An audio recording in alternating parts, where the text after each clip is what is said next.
Nós estamos estudando Êxodo, capítulo 1, primeiro capítulo de Êxodo, capítulo 1, e na história de Israel há algumas pessoas ou entidades famosas na história de Israel. Um famoso na história de Israel é o próprio povo. Não haveria a história de Israel se não houvesse o povo de Israel. Deus levantou Abraão, o pai da nação de Israel, para formar esse grupo. Aí houve os filhos e Jacó teve o seu nome mudado. E o nome dele de Jacó passa a ser Israel. E a partir daí então a nação tem o seu próprio nome, Israel. Judeu não é um nome que se usa no início da Bíblia, tá bom? Judeu só vai usar mais para frente ali, no cativeiro. Judeu tem uma associação com Judá, que quer dizer louvor. Então os judeus é o povo que louva a Deus. Israel é a nação.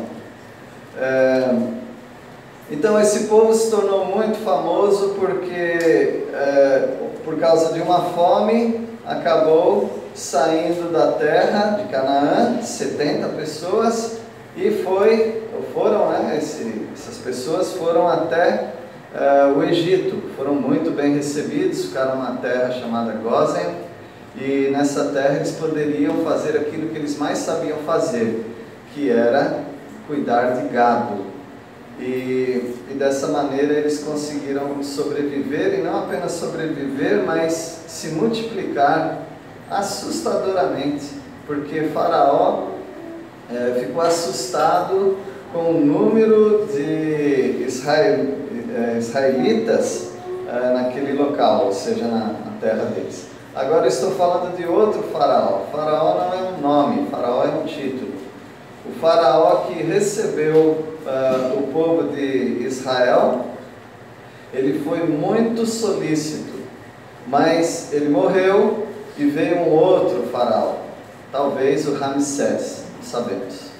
E esse Faraó, para que o povo não crescesse, se fortalecesse e conseguisse inclusive subjugar os próprios egípcios através de uma guerra, por exemplo, ele mandou que eles fossem usados como escravos. Então aquelas construções antigas, talvez não as pirâmides, mas templos e construções antigas no Egito, principalmente na cidade de Mênfis, foram construídos pelos judeus escravos. E esse faraó ele não conseguiu muito sucesso nisso, porque na verdade ele queria acabar com eles, fazer com que eles ficassem fracos, desanimados e até não se multiplicassem. Mas quanto mais havia aflição sobre o povo, mais o povo se multiplicava. E dessa maneira o faraó ele conseguiu ver ali um povo que de 70 pessoas que entraram, agora havia quase 2 milhões e meio de pessoas. E isso causou uma grande tirania por parte desse faraó sobre os israelitas. A nação de Israel é uma nação que você não pode simplesmente ignorar. E eu te aconselho a não ficar falando mal de Israel. A nação de Israel é uma nação super protegida. Se quiser falar que é o protegidinho de Deus, não tem problema, porque é mesmo. O Senhor fala que é a menina dos olhos dele. Menina dos olhos é a íris, quer dizer, é o que te faz enxergar, na verdade. Então, Deus vê esse povo, mesmo não sendo um povo que acredita em tudo que você acredita da palavra de Deus. O Novo Testamento eles ignoram, eles não querem, eles não aceitaram Jesus que você aceitou como Salvador. Então é um povo não salvo, mas é um povo protegido. E nós temos inclusive que orar por eles. Os judeus na época do Holocausto eram 9 milhões e meio de judeus, não na Alemanha, né, mas nas adjacências. E foram mortos 6 milhões de judeus, ficaram 3 milhões e meio. Mas eles cresceram novamente. E hoje há no mundo 13 milhões de judeus, sendo que metade deles, um pouco menos da metade, está morando em Israel, 6 milhões. E uma notícia muito boa é que muitos estão se tornando cristãos. Muitos estão aceitando o Messias que eles rejeitavam, ou rejeitam até hoje. São os judeus chamados judeus messiânicos, porque acreditam na salvação em Cristo Jesus. Então Deus, Ele estava desde aquela época protegendo o povo de Israel, como está protegendo até hoje. O outro famoso na história de Israel é o próprio Faraó. Faraó, através de sua megalomania, né? Essa doença por coisas grandes, ele se tornou um opressor, não apenas de Israel, mas de muitos povos. Mas caiu também, porque Deus é quem controla o rei. Como o ribeiro de água pode ser mudado o seu curso, assim o coração do rei, ou a vida do rei, nas mãos do Senhor. Deus pode mudar o curso, Deus pode colocar pode tirar, Deus pode fazer todas essas coisas. Deus pode fazer, inclusive, que algum rei se transforme num bicho, cresça pelo, a unha cresça e fique maluco. Será que ele pode fazer isso? Como a grama, Deus faz isso. E Deus já fez. E Deus é todo poderoso.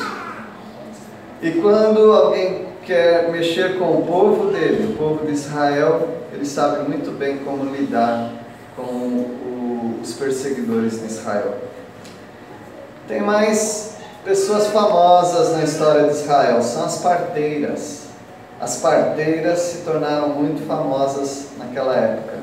Vamos ver um pouquinho da história delas e como Deus as usou para proteger o povo de Israel. Vamos lá, Êxodo 1, versículo 15. O rei do Egito ordenou as parteiras hebreias, das quais uma se chamava Sifrá e outra Puá. Então o rei do Egito, as versões usam rei, porque ele comanda tudo, mas o título dele é Faraó.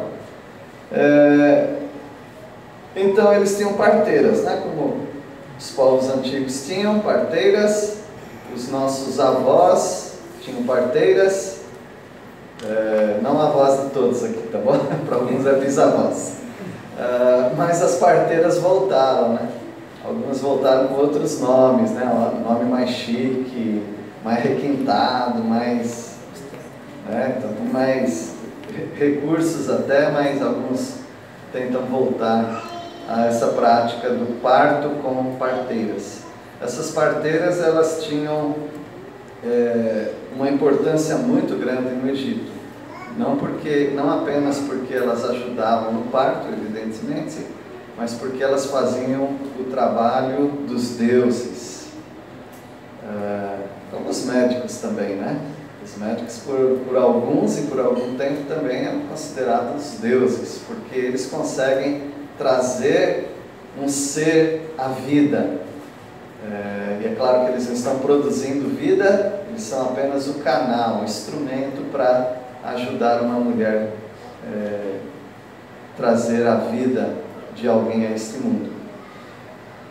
Duas parteiras ali importantes, evidentemente elas não faziam parte de todas, né? Elas tinham também as suas aprendizes e essas faziam os partos, mas essas parteiras com o nome Bela e Esplendor, Sifrá e Puá, Bela e Esplendor.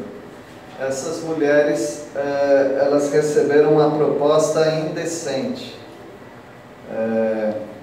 não apenas fazerem um aborto, que não era o caso, mas matarem.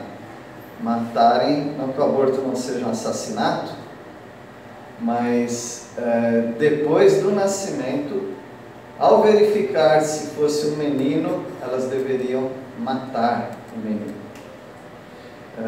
Porque, é claro, as mulheres ficariam para os egípcios, né?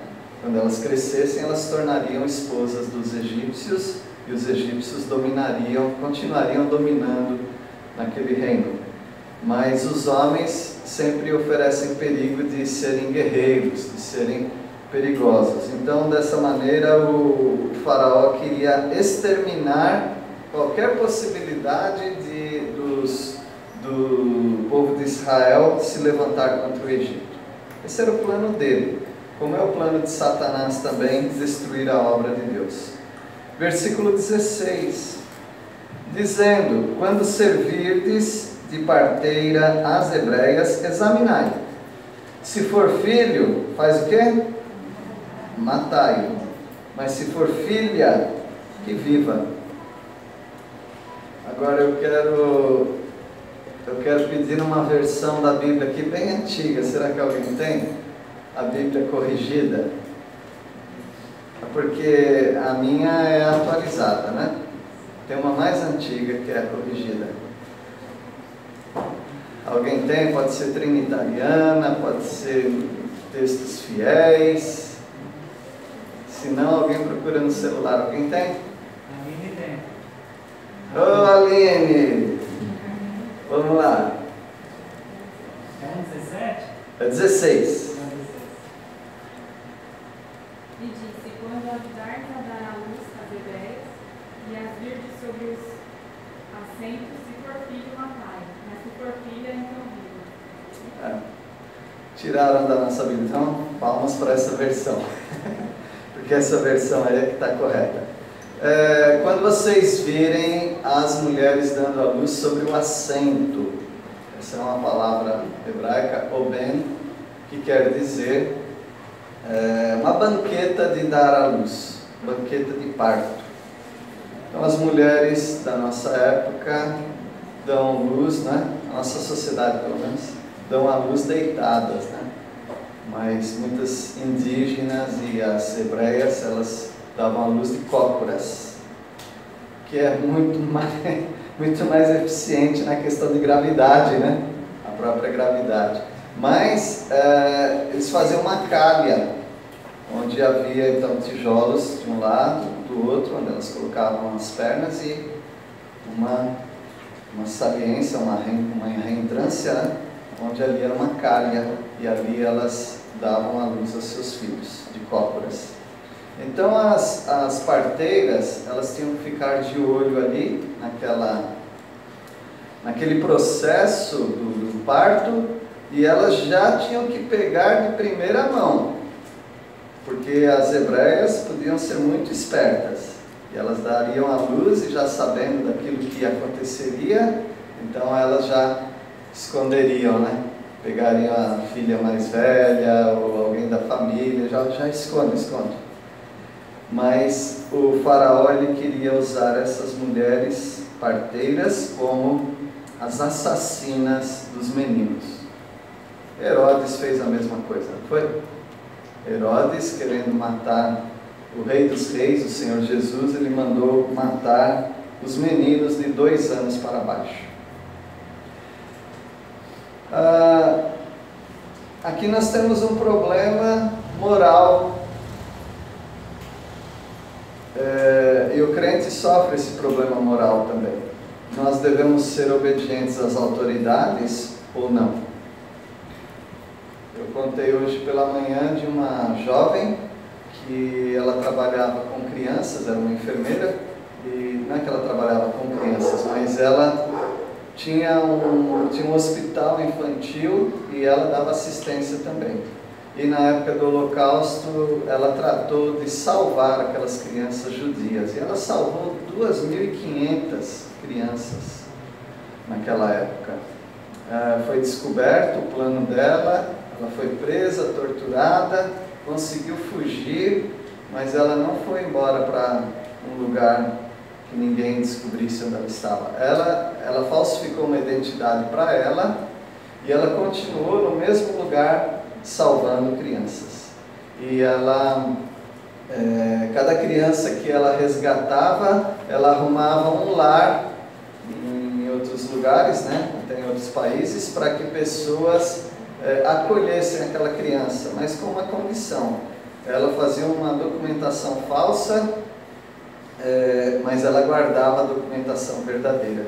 Então aquelas crianças, 2.500 crianças foram salvas, foram acolhidas em outros lares, para que depois que passasse aquele tormento, né, aquele momento de holocausto, do nazismo, essas crianças retornassem para os seus pais, aqueles que estavam vivos, com a documentação verdadeira. Então foi muito premeditado. Ela pensou, ela fez um plano de ação.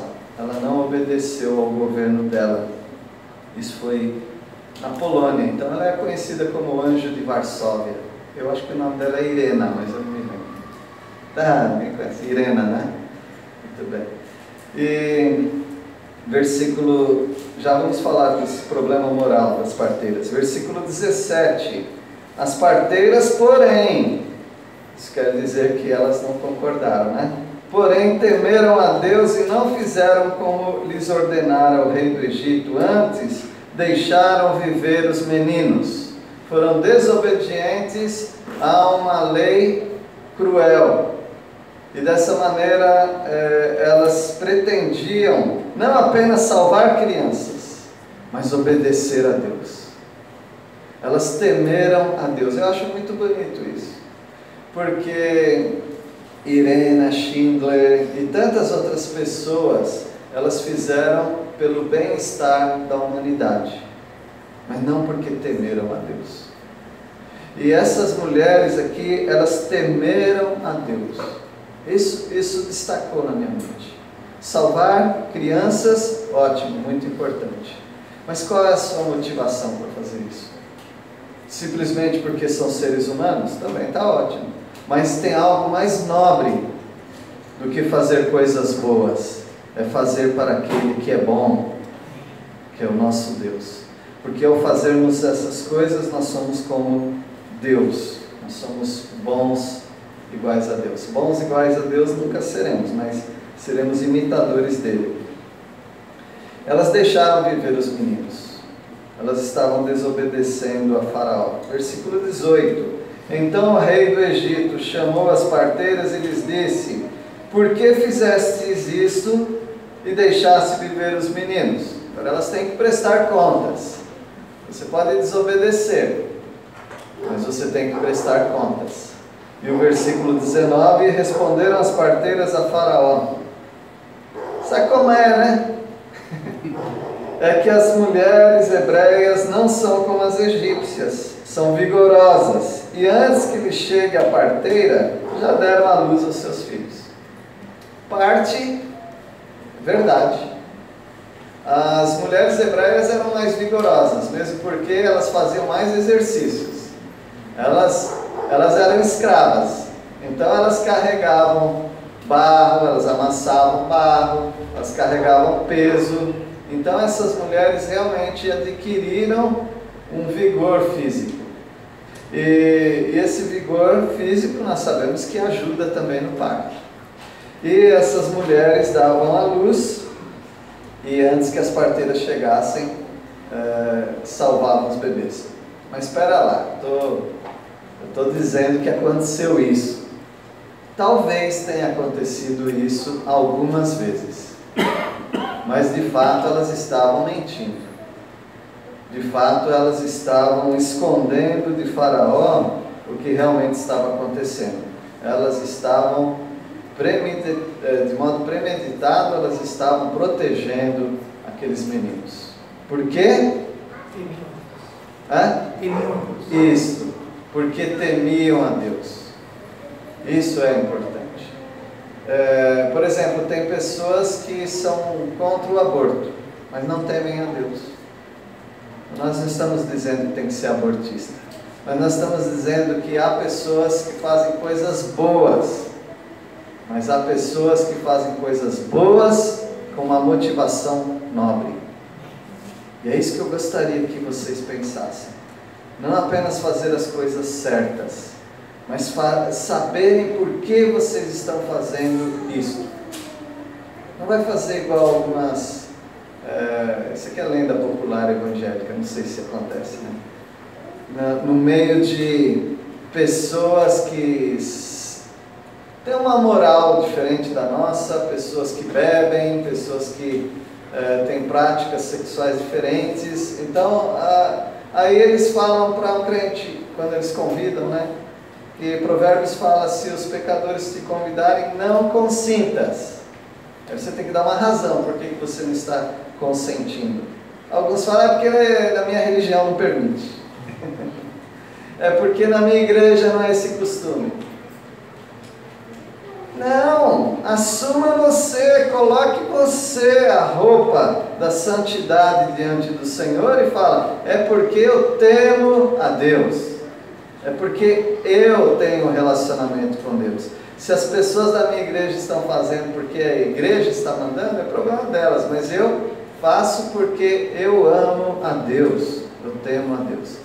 É assim que você tem que viver a sua vida, não escorado na igreja, no pastor ou nos outros crentes. Seja você um crente que teme a Deus. Versículo, me ajuda aí, 19, 20. E Deus fez bem as parteiras, e o povo aumentou e se tornou muito forte. Deus abençoou o plano das parteiras. Eu não quero entrar aqui nessa questão de pode mentir, às vezes pode, às vezes não pode. Se for um ato nobre, não me coloca no seu rolo, tá bom? Fale com Deus e veja com Deus o que Ele está te mostrando. Mas a maioria das pessoas não estão dispostas a arriscar sua própria vida por algum trabalho clandestino na obra de Deus para exaltar a Deus. Então quase que não tem esse perigo. As pessoas mentem por outras razões. Mas essas parteiras, elas fizeram bem. O que elas fizeram de tão bom? Primeiro, elas temeram a Deus. Esse é o bem que elas fizeram.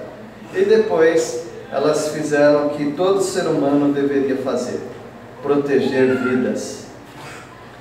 E Deus abençoou. E o versículo 20, 21 agora. E porque as parteiras temeram a Deus, Ele lhes constituiu família. Curioso isso. Porque certamente Sifrá e Puá não tinham família. E pode ser que elas quisessem uma família.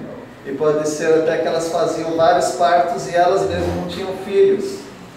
E Deus deu de presente para elas isso, de constituir família, de ter uma família crescente também. E Deus, na maioria das vezes, Ele recompensa as pessoas que o temem e fazem coisas boas aqui na terra. Na maioria das vezes, Ele já recompensa aqui na terra mesmo. Mas se não for assim, com certeza na eternidade ninguém vai ficar sem a premiação do Senhor por fazer aquilo que deve ser feito. E o versículo 22: então ordenou Faraó a todo o seu povo, dizendo: a todos os filhos que nascerem aos hebreus lançareis no Nilo, que é o rio, do Egito, mas a todas as filhas deixareis viver. Essa era um edital para toda a nação, para todas as pessoas, não apenas para as parteiras, mas para poder ampliar essa matança, para poder ampliar essa maldade de Faraó sobre os meninos hebreus. Meus irmãos, aqui tem muitas lições. Nós poderíamos ficar aqui traçando várias lições para as nossas vidas, mas eu acho que algumas nós já tiramos e outras nós podemos pensar um pouquinho mais sobre elas. Se eu perguntasse para você qual a lição que você tirou dessas pessoas famosas no Egito, porque elas ficaram famosas, essas parteiras, quais são as lições? Cada pessoa aqui que prestou atenção ou na mensagem ou no próprio texto, você teria algumas lições. Mas nós podemos tirar algumas aqui, olhando os versículos, a partir do versículo 15. Uma lição é essa: Satanás nunca vai ser bom. Nunca. Ele vem para matar, roubar, destruir. Não importa a ordem, é isso que ele faz. E Faraó, ele simboliza aqui na terra Satanás. Ele é contra o povo de Deus. A outra coisa é que Satanás sempre vai usar agentes, sempre vai usar pessoas para cumprirem os malignos. Ele queria usar aqui Sifrá e Puá. Nós tiramos outras lições também, que no exercício da sua atividade diária, você tem a possibilidade de temer a Deus ou temer aos homens. Tudo que você faz nesse mundo, você tem essas escolhas. Você pode seguir o caminho dos homens, que na verdade é o caminho de Satanás, ou você pode seguir o caminho de Deus. Mas para isso você precisa ter, essa é uma outra lição que podemos tirar: coragem. Coragem moral, coragem espiritual. Você precisa se colocar nas mãos de Deus e fazer aquilo que agrada a Deus. Você não vai conseguir fazer isso se você não temer a Deus em primeiro lugar. Enquanto você tiver mais medo dos homens do que de Deus, você não vai conseguir obedecê-lo. Pedro, ele tinha sido preso, açoitado, e falaram: não fale mais de Jesus o Nazareno. Ele falou: eu não posso fazer isso. Antes, importa obedecer a Deus, antes de obedecer aos homens. E às vezes então a desobediência a leis que são erradas precisa acontecer. Em alguns momentos tem que acontecer. Agora, é claro, você, como se diz, você não vai dar bandeira, né? Você não vai ficar falando para todo mundo: eu sou um desobediente civil. Não. Mas às vezes você tem que tomar uma decisão. Eu tinha que tomar uma decisão com 16 anos de idade, numa empresa que eu trabalhava, e a minha chefe sempre dizia, quando o telefone tocasse, era para dizer que ela não estava. E eu falei uma vez, outra, e várias vezes eu falei: ela não está, ela não está. Mas eu conheci o Senhor Jesus, eu aprendi duas coisas num acampamento onde eu conheci o Senhor Jesus: a não mentir mais e a não colar na escola, que é uma forma de mentira, não é? E da escola eu fiz. Foi difícil também, por algumas razões, mas na empresa eu tive que tomar uma decisão. Eu falei, não no momento da ligação, né? Mas eu falei em outra oportunidade, eu falei com a minha chefe: olha, eu não queria mais fazer isso, então a partir de agora eu vou dizer que você não pode atender, porque de alguma forma, se não quer, não pode, né? Então isso é com ela. E foi assim que eu comecei a agir. Ela não gostou no início, mas depois ela começou a me dar mais crédito por causa daquilo. Então, meus irmãos, nós temos que tomar uma decisão, e se a sua bússola moral está meio maluca, não está indicando o norte, certo? Então, troca de bússola. A sua bússola tem que ser a palavra de Deus. É a palavra de Deus é que deve conduzir a sua vida. E é isso que nós aprendemos, e muitas outras coisas nós podemos aprender. Que Deus abençoe a vida de cada um. Deus não está te chamando propriamente para ser famoso, mas Deus está te chamando para ser obediente. Então seja obediente ao Senhor, e naquilo que você sabe que você pode e deve ser obediente hoje, então comece hoje mesmo a ser obediente. Talvez você precise mudar algumas atitudes na sua vida. Talvez você precise fazer uma triagem aí dos seus comportamentos e começar a mudar alguma coisa. Essas mulheres, Sifrá e Puá, tiveram o respeito do próprio Deus e Deus as abençoou. Faça esse teste também, você vai ver que Deus vai te abençoar. Vamos orar? Nosso Deus, agradecemos pela Tua palavra, obrigado pelos exemplos que nós temos, exemplos de pessoas que nós não achávamos que eram pessoas tão piedosas assim, até achávamos que eram idólatras, mas o Senhor usa essas pessoas como um exemplar do que podemos fazer a Tua vontade, a começar do temor ao Senhor, que é o princípio de toda sabedoria. Nós pedimos a Deus que nos ajude a sermos obedientes, tementes ao Senhor. Agradecemos pela Tua palavra, pelo Salvador Jesus, a quem queremos servir de coração. Em nome dele nós oramos. Amém. Amém.